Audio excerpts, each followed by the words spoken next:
The Icons of Real Estate Podcast. Are you ready to learn the proven money-making secrets from top-producing Icon agents? Ready to skyrocket your business? This podcast is for you. Tune in every week with your host, Tomasz Fonseca, and find out how to implement proven strategies to 10 times your business, from $3 million to $30 million in just 12 months. Brought to you by the Masters in Real Estate Marketing, Arter SEO. Welcome back to the Icons of Real Estate podcast. Joining us today is Shane Bangle, a standout professional in the real estate world who's known for his dedication and results-driven approach. Now, Shane leads with a deep understanding of the Spokane market and a genuine commitment to helping clients achieve their property goals. You may have seen his work through a Manor Group on Facebook or his impressive profile on Zillow, where he's built a reputation for providing clear, actionable insights to both buyers and sellers. Now, Shane, he combines market expertise with a passion for delivering exceptional client experiences. And guys, we're lucky to have him on the podcast today to share his story, strategies, and vision for the future of real estate. Shane, welcome to the show. Thank you. I appreciate it. Glad to be here today. Tremendous, buddy. Well, we'll dive straight in, just in regards to real estate journey and spare no details. Now, you've built a strong reputation in the Spokane real estate market. Just going back to the start, what initially drew you to pursue a career in real estate, and what keeps you passionate about it? Well, I am one of the ones that kind of fell into it by accident. My dad is a builder. He's a general contractor, and I was doing police work down in Southern California. My best friend was the soccer coach at Whitworth University. Okay. And he said, come up here and coach with me, and you can do something else on the side. So I moved up to Spokane, started coaching soccer full-time and doing real estate on the side. Okay. And we were here in the area for about 6 months, and he took a job out of the state. And so I quickly started to coach soccer on the side. At the time, we just had our fourth child. And so I was coaching part-time and doing real estate full-time. And ironically, my wife has always said that I should get into sales because I really enjoy being with people and talking and helping people. But I didn't ever want to be in sales. I don't like the idea of... You just fall into it. Yeah. Yeah. So, I have a very high service mind orientation to the field, and I think that suits me pretty well. Oh, tremendous. It's actually funny. I can relate to you completely. I was actually a teacher and run my own football academy. Well, we call it football over this side. Yes. I was going to ask you who the club was, but I didn't, Chelsea boy, I am. No. 1-1 on the weekend. We had it in our hands. Unfortunate. Yeah. But no, that what the point you touched on in regards to the interpersonal skills and falling into it. Sales is, you're not really here just trying to push a sale. We're here to guide and connect with our audience and clients and just give people the best service. And if we're natural born salesmen, we're naturally just drawn to people and just serving up at the highest level. But it's funny you said that you're soccer coach. Well, same story roughly. But no, thank you. Just in regards to all the fluctuations in the market recently, for example, say there's base rates, we've had the hurricanes, we have the election today, most importantly. Wow. What trends are you seeing in Spokane, and how do you advise these clients to adapt to them? So here in Spokane and the surrounding area, I'd say most of the Pacific Northwest. So for me, that encompasses Coeur d'Alene as well as like Sandpoint and the greater metropolis area. It's small town. We've been very fortunate. We've been bolstered by growth. Wow. So as the market has seen some dips, some wear and tear in certain other places, I'm pretty familiar with like Phoenix market, okay, California market. They've had the clamp of rates, the economy and everything, and they haven't necessarily had population growth. It's either been stagnant or maybe decreasing. So in Spokane, we've continued to have we have a need for housing. Okay. We're very fortunate. We have great industry. So Amazon has come in huge. I kind of make the joke that Spokane is New York City within 200 miles. Oh wow. It's not a big city at all, but we have the best medical in and around the area. Okay. And then we have big universities and we have good industry behind our city. So Okay. you go to some of these smaller towns in and Hmm. around, oh man, if I could just live in Spokane. So we've been very bolstered by growth, as well as people from Portland, Seattle, Southern California, realizing, hey, I can work remotely and I can't reach out my, bathroom window and hand my neighbor a cup of sugar. I can actually have some space, some Hmm. land, have some beauty. So we've seen a lot of growth, and that's really helped. We finally, I would say about 6 to 8 months ago, Hmm. definitely started to hit the plateau where, it's like, okay, now we're really feeling that cramp of the market, Hmm. um, with, interest rates, prices were definitely going up way too fast, way too Yeah. quick, Yeah. and it was too hard for the market to support that. So we've leveled off and we've had some regression, I'd even say. Um, and right now is kind of the most unsettling time, I would say, for Hmm. sellers, especially. Most definitely. We're very seasonal. We go into the winter, it slows down. Inventory is a lot less. People are in school, they're settled, so there's not as much movement right now. It'll be quite interesting. I personally think Hmm. whoever ends up getting elected, it'll be a positive for the market because the unknown is more scary than the known. Yeah. So everybody will, okay, we know what we have. We're gonna go on with life. And so that'll be helpful. I think interest rates will continue to start to hopefully slowly decline. Mm. We about 3 weeks ago we had like a 1% drop almost, Yeah. Yeah. and it was a bit of a frenzy. And it was like all kinds of movement. It was like, hey guys, like this is what got us into some of this problem, so we have to be slow. But I think we'll see a very healthy beginning of this year and a very healthy spring.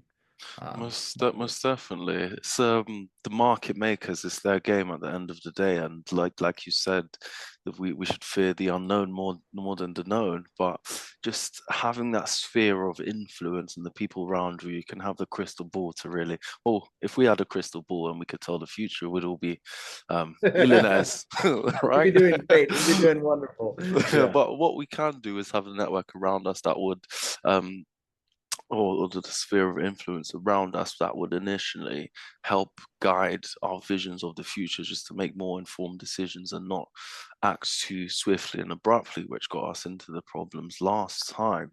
But just in regards of working with buyers and sellers, what strategies do you find most effective ensuring they get the best possible outcome? Yeah, we spend a lot of time in the like initial phases of just trying to understand where they're coming from and what their motivations are. Hmm. I think our industry, I always joke, it has a low threshold of entry, and Hmm. so you get people that are, just get the deal, get a transaction, and they're moving too quick, and so we don't have the best of reputation. And so knowing that, you have to really sit down, have some conversations. People Hmm. are definitely there's hesitancy. Like Yeah. I've had clients that I'm telling them I'm going to be their representation, and they don't want to tell me certain details because they're concerned it hurts their negotiation. Like being their attorney at the end of the day, I can't help you if you don't tell me. Yeah, and so I spend a ton of time asking the questions. Okay, why are you trying to sell your house? Mhm. What's the next step? Does it make sense? Would it make sense to turn this into a rental? There's a lot Mm. of people currently in the market that have very low mortgage payments because their rates are so low. Lucky them. And Lucky, yeah, lucky. They locked them in yeah. 5, 10 years ago and they're still at the same rate. Looking at everyone like, yes. And so, I mean, they can rent their house for more than their substantially more than their mortgage. And so I could just go in there and say, "Oh, you want to sell your house? Great. Let's get it. Let's get on the market. Let's do photos." But asking the questions, presenting the ideas of, okay, do you want to do a rental? Financially, it's a much more solid plan, but there are headaches. Do you want to take on some of the headaches of landlord? And, I manage some of my own rentals, so I Mhm. can give them real life examples of that. So I spent a lot of time you know, going through those things. Buyers, you know, we say, okay, what the hardest question for most buyers to try to understand is where are they going to be in 3 to 5 years? Yeah. Most buyers think, oh, I'm going to live in this house. They have a preconceived notion, I'm going to be here 20 years. And that's Mm, just very uncommon. There are the buyers that are buying their dream home and they are going to be there for a very long time, but most people are buying in progression, or you know, they have investing goals, different things, and so you're just trying to help them understand, okay, I mean, right now our biggest hurdle is we have several buyers that are just not willing, really willing to enter the market. They're just too unsettled. hesitant. Yeah. And it's like, hey, like sellers are very unsettled. Mm, If this market turns, you know, you need a roof over your head. You're not gonna mm, not live in a house. Like take every advantage, get every penny off of the purchase price right now. yeah. And that's a scary thing to do. And so we try to give them some of the market indicators, some of, you know, our research, and say, hey, here's where we predict things to be in 2 to 3 years. And like you said, it's not a crystal ball, but at least we can help them make informed decisions, you know, and somewhat educated, you know, very educated guesses, you know. Most definitely. Comes back to the strategy. And what I like about Shane, well, guys, I'm talking to audience, what I like about Shane is the consultative approach, not just like every hungry real estate, well, not real estate agent, we call them realtors out there. Um, in regards to strategy, he's advising on, do you really want to sell right now? What other strategies can you do instead of just putting it on the market and then Shane taking his commission? You're really, what I like is you're advising them on the different strategies in the market. Like, for example, the education system, primary, secondary, they don't teach us about how many strategies there actually are in property.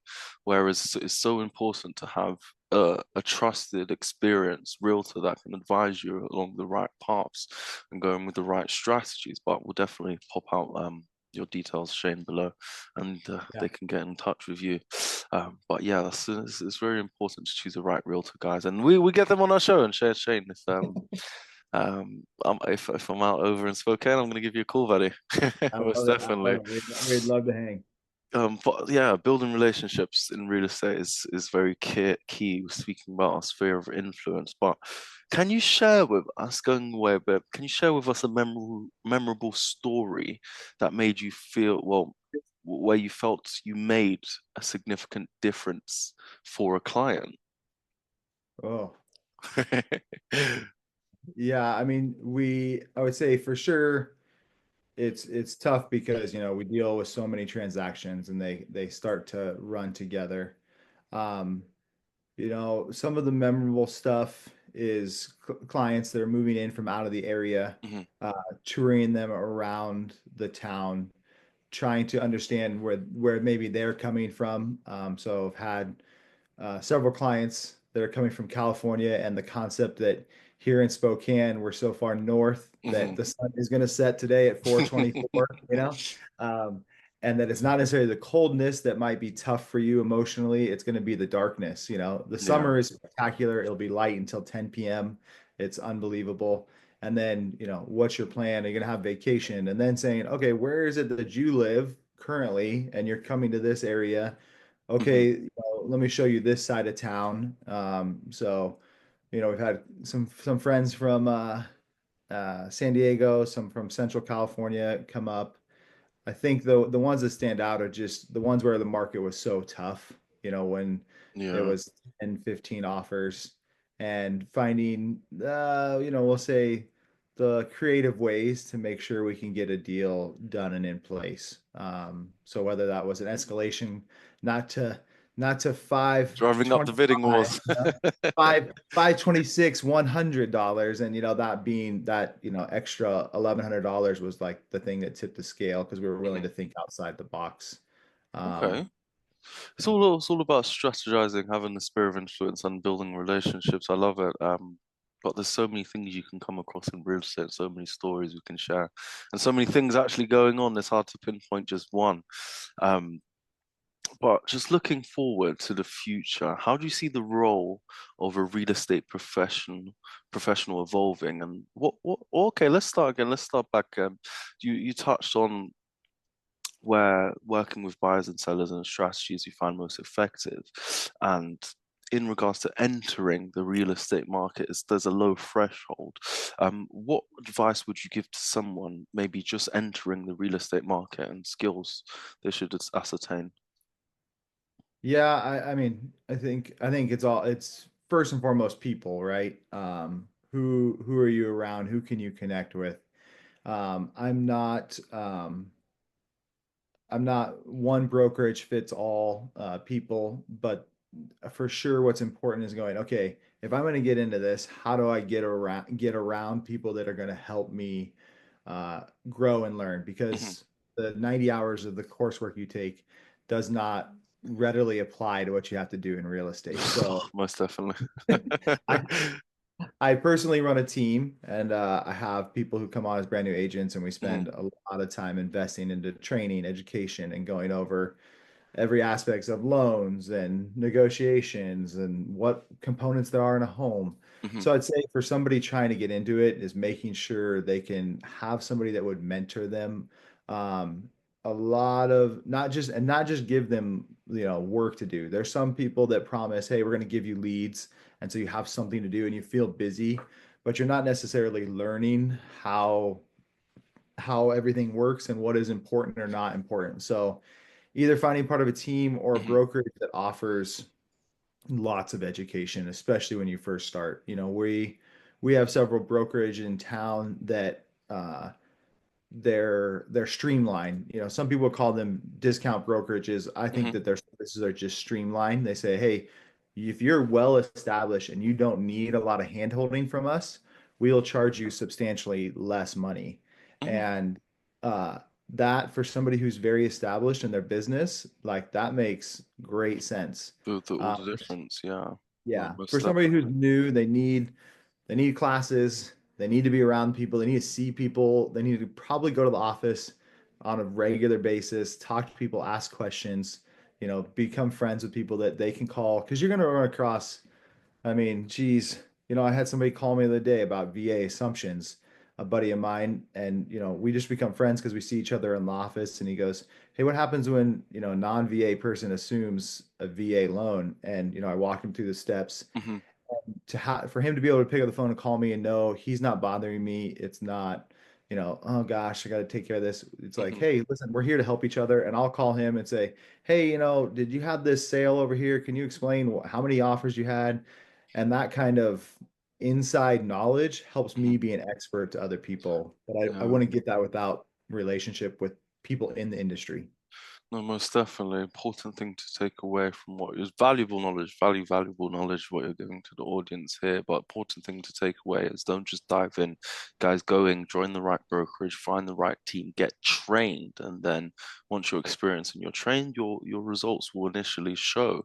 Um, but I want to try and start wrapping up. I could speak of hours for you. You're amazing, we could man. go I on. wish. We could go on and on. For sure. Most For sure. definitely. But just in regards to yourself, where do you go from here? What are your goals, buddy? Yeah. So, I mean, when I started real estate, I started on a team, which was super helpful. Hmm. And now I run a team called the Mana Group. It's a great faith-based group that we have. That we Amazing. we came up with the name. It was really just a God-breathed thing where he showed me. I was being nervous about how many leads I was going Amen. to. And then I got one lead every single day for 5 days in a row. And so, if you're familiar with manna in the Bible, is food No, most provided definitely. to the Israelites, and and so I realized, hey, he provides every day. So we keep working hard. Really, ideally, I'd like to grow a very robust team in Spokane, Coeur Okay. d'Alene, Sanford area that is, I would say, not the biggest team, but maybe with a lean number of like 8 to 12 agents, Hmm. we handle a vast majority of the volume in this area. So that's where we're Okay. trying to grow to. Most we are. definitely, God's will, you'll smash it. If we see it in our mind and we have the courage to speak it, it will most definitely come true. God's will, amen. Like touching on walking in spirit instead of just flesh is much more fulfilling. And even connecting, communicating with you, we talk with blocks of information sent straight from the universe, and we can just flow. And that's what really helps your clients as well. Just getting to them on a more spiritual, emotional level, where you actually care and doing God's work, which is amazing. Don't want to get too spiritual because of the audience, but I most could go on definitely. forever. I could go on forever. But one last final question for you. Now, other Icons of Real Estate, number one real estate podcast and network, but we're passionate about making podcasting accessible to everybody. But fun question is, if you had your own podcast, Shane, what would you call it? What would I call my podcast? Well, I probably would go uh, something with mana in the name, but I would be. So I'm not sure if you're familiar with a guy here in the States called Bill Simmons, who is Bill like Simmons. I'm he's just gonna mostly a note that down. sports. He's Uh-huh. like a sports kind of podcast, but he dabbles into like pop culture Okay. and whatever else as well. Another guy, Tony Kornheiser, they're sports heavy, but they do. So I would be real estate heavy, but I would dive into, I'd have, some Most quite definitely. interesting, like, hey, this pastor's coming on and we're going to talk about this. And I would venture out into other genres for sure. Boom, you got it, you got it. I love it. Manna. We'll work on the name maybe.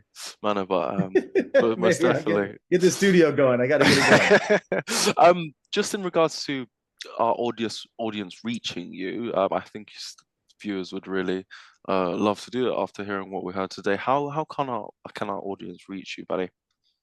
So you can reach out on our website, themanagroup.net. We also are on Instagram, social media.